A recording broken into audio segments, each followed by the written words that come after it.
Ladies and gentlemen, welcome back to episode 3, page 3 of our analysis of the Affidavit of Probable Cause, which begins with Detective Payne stating that based on numerous interviews conducted by 3 separate law enforcement agencies, as well as his review of the evidence, that he has learned the following. 1, that on the evening of November 12th, 2022, Ethan, Xana are seen by BF at the Sigma Chi fraternity house located on the University of Idaho campus, which is a walking distance away from 1122 King Road, from approximately 9 p.m. on November 12th to 1:45 a.m. on November 13th, and that BF also estimated that at approximately 1:45 a.m., Ethan and Xana returned to the King Road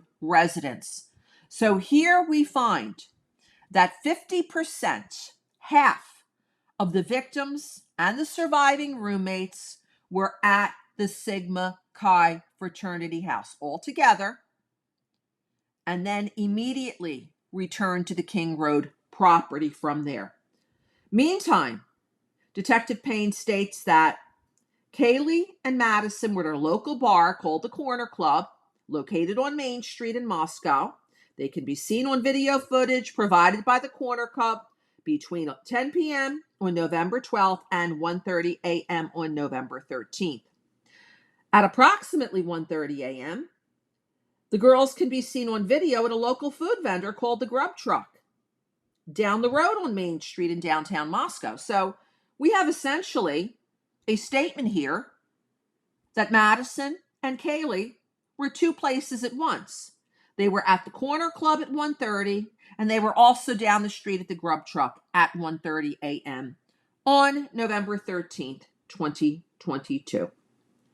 It goes on to state that the Grub Truck is a local food vendor that live streams video from their food truck in the streaming platform Twitch, and that a private party whose name is completely redacted, just like the medical examiner's name was completely redacted, reported that he provided a ride to Kaylee and Madison at approximately 1:56 a.m. from downtown Moscow in front of the Grub Truck to the King Road residence. Now, this is interesting.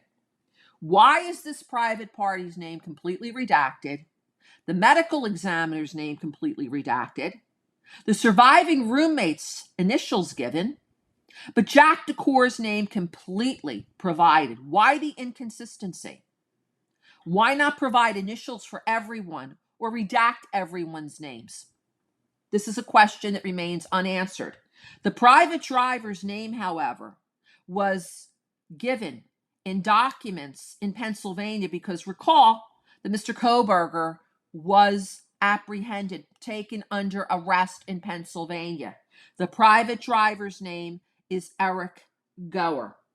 He would be apparently the last person known to see Madison and Kaylee alive before dropping them off apparently at the King Road residence.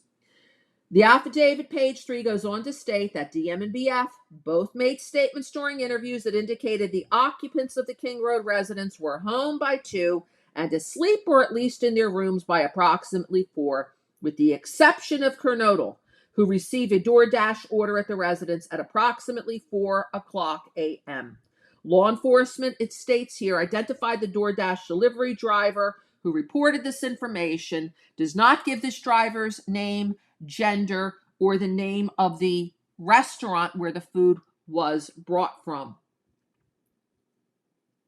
I would also like to note here that the only person whose whereabouts prior to returning to the King Road residence the evening of Saturday the 12th or early morning hours of the 13th is DM. Her whereabouts are not accounted for here on page 3 or anywhere else in the affidavit.